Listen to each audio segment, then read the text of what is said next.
Pope Nicholas V, born Tommaso Parentucelli, was pope from 6 March 1447 until his death in 1455. The Pontificate of Nicholas saw the fall of Constantinople to the Ottoman Turks. He is the most recent pope to take the name Nicholas upon his election. Biography. Early life. His mother, Andriola Bossi of Fivizzano, married Bartolomeo Parentucelli, a physician who practiced medicine in Sarzana, an important town in Lunigiana. The Lunigiana region had long been fought over by competing Tuscan and Ligurian forces, while Fivizzano would remain a key center of Florentine power in Tuscan Lunigiana. Tommaso Parentucelli was born in Sarzana in 1397, just 3 years after the town was taken back from the Florentines by the Genoese Republic. His father died while he was young. Parentucelli later became a tutor in Florence to the families of the Strozzi and Albizzi, where he met the leading humanist scholars. He studied at Bologna and Florence, gaining a degree in theology in 1422. Bishop Niccolo Albergati was so awestruck with his capabilities that he took him into his service and gave him the chance to pursue his studies further by sending him on a tour through Germany, France and England. He was able to collect books, for which he had an intellectual's passion, wherever he went. Some of them survive with his marginal annotations. He attended the Council of Florence, and in 1444, when his patron died, he was appointed Bishop of Bologna in his place. Civic disorders at Bologna were prolonged, so Pope Eugene IV soon named him as one of the legates sent to Frankfurt. He was to assist in negotiating an understanding between the Papal States and the Holy Roman Empire, regarding undercutting or at least containing the reforming decrees of the Council of Basel. Papacy. His successful diplomacy gained him the reward, on his return to Rome, of the title Cardinal Priest of Santa Susanna in December 1446. At the papal conclave of 1447 he was elected pope in succession to Eugene IV on 6 March. He took the name Nicholas in honor of his early benefactor, Niccolo Albergati. The 8 scant years of his pontificate were important in the political, scientific, and literary history of the world. Politically, he concluded the Concordat of Vienna, or Aschaffenburg, with the German king, Frederick III, by which the decrees of the Council of Basel against papal annates and reservations were abrogated so far as Germany was concerned. In the following year he secured a still greater tactical triumph with the resignation of the anti-pope Felix V on the 7th of April and his own recognition by the rump of the Council of Basel that assembled at Lausanne. In 1450, Nicholas held a jubilee at Rome, and the offerings of the numerous pilgrims who thronged to Rome gave him the means of furthering the cause of culture in Italy, which he had so much at heart. In March 1452 he crowned Frederick III as Holy Roman Emperor in St. Peter's, in what was the last imperial coronation held in Rome. Within the city of Rome, Nicholas introduced the fresh spirit of the Renaissance. His plans were of embellishing the city with new monuments worthy of the capital of the Christian world. His first care was practical, to reinforce the city's fortifications, cleaning and even paving some main streets and restoring the water supply. The end of ancient Rome is sometimes dated from the destruction of its magnificent array of aqueducts by 6th century invaders. In the Middle Ages, Romans depended for water on wells and cisterns, and the poor dipped the water from the yellow Tiber. The Aqua Virgo aqueduct, originally constructed by Agrippa, was restored by Nicholas and emptied into a simple basin that Leon Battista Alberti designed, the predecessor of the Trevi fountain. But the works on which Nicholas especially set his heart were the rebuilding of the Vatican, Siegen, the Borgo district, and St. Peter's Basilica, where the reborn glories of the papacy were to be focused. He got as far as pulling down part of the ancient basilica, made some alterations to the Lateran palace,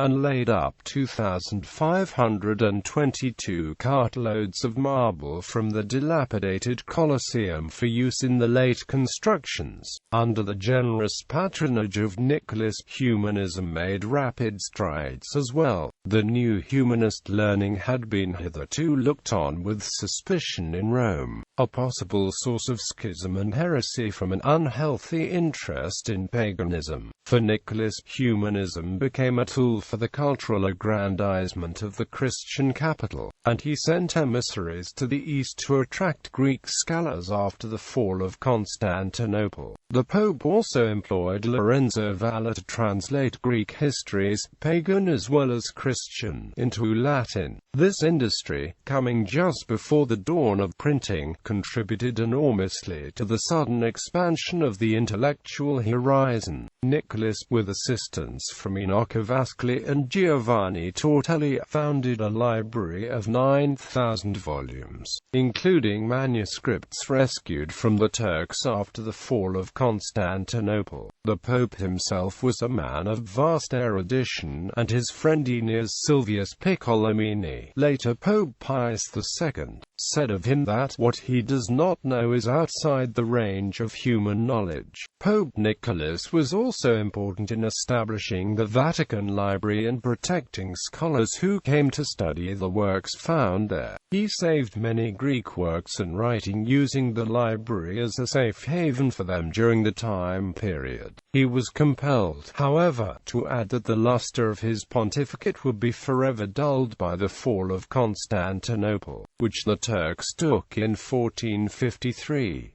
Unsuccessful in a campaign to unite Christian powers to come to the aid of Constantinople, just before that great citadel was conquered, Nicholas had ordered 10 papal ships to sail with ships from Genoa, Venice and Naples to defend the capital of the Eastern Roman Empire. However, the ancient capital fell before the ships could offer any aid. The Pope bitterly felt this catastrophe as a double blow to Christendom and to Greek letters. "It is a second death," wrote Aeneas Silvius to Homer and Plato. Nicholas preached a crusade and endeavored to reconcile the mutual animosities of the Italian states, but without much success. He did not live long enough to see the effect of the Greek scholars armed with unimagined manuscripts who began to find the way to Italy. In undertaking these works, Nicholas was moved to strengthen the weak faith of the populace by the greatness of that which it sees. The Roman populace, however, appreciated neither his motives nor the results, and in 1452 a formidable conspiracy for the overthrow of the papal government under the leadership of Stefano Porcari was discovered and crushed. This revelation of disaffection, together with the fall of Constantinople in 1453, darkened the last years of Pope Nicholas.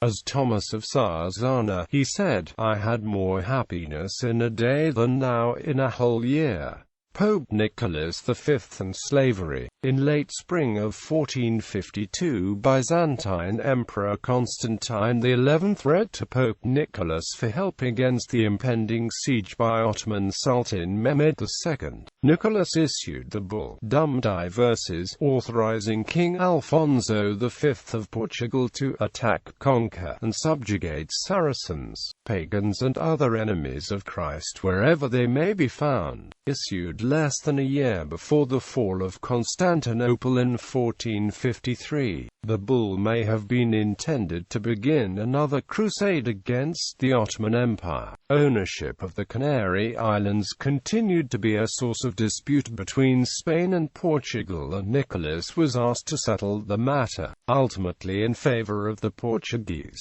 The geographical area of the concession given in the bull is not explicit, but historian Richard Racewell finds that it clearly refers to the recently discovered lands along the coast of West Africa. Portuguese ventures were intended to compete with the Muslim Trans-Sahara caravans, which held a monopoly on West Africa. African gold and ivory. The Portuguese claimed territorial rights along the African coast by virtue of having invested time and treasure in discovering it. The Castilian claim was based on being the heirs of the Visigoth ancestors. In 1454, a fleet of caravels from Seville and Cadiz traded along the African coast, and upon the return, were intercepted by a Portuguese squadron. Enrique IV of Castile threatened war. Afonso V appealed to the Pope for moral support of Portugal's right to a monopoly of trade in lands she discovered. The bull, Romanus Pontifex, issued on January 8, 1455, endorsed Portuguese possession of Ceuta, and the exclusive right to trade, navigation, and fishing in the discovered lands, and reaffirmed the previous diverses.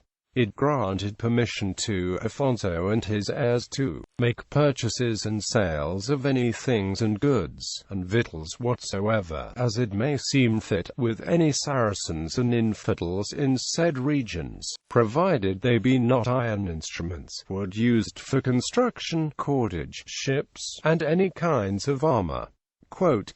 It also sanctioned the purchase of black slaves from the infidel.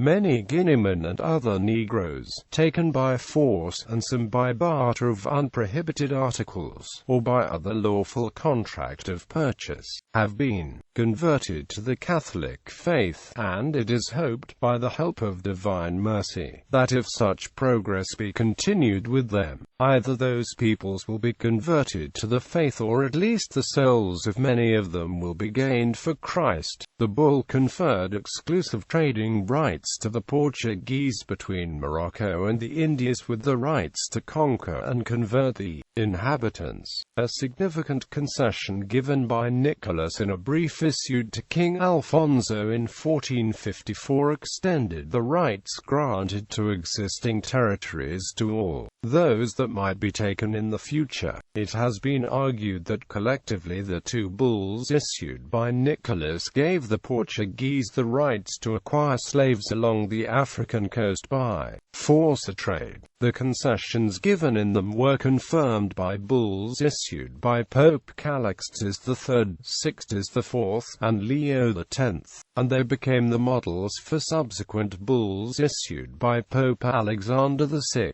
Exumiae Devotionis, Inter Caetera Indutum Siquidum, in which he conferred similar rights to Spain relating to the newly discovered lands in the Americas.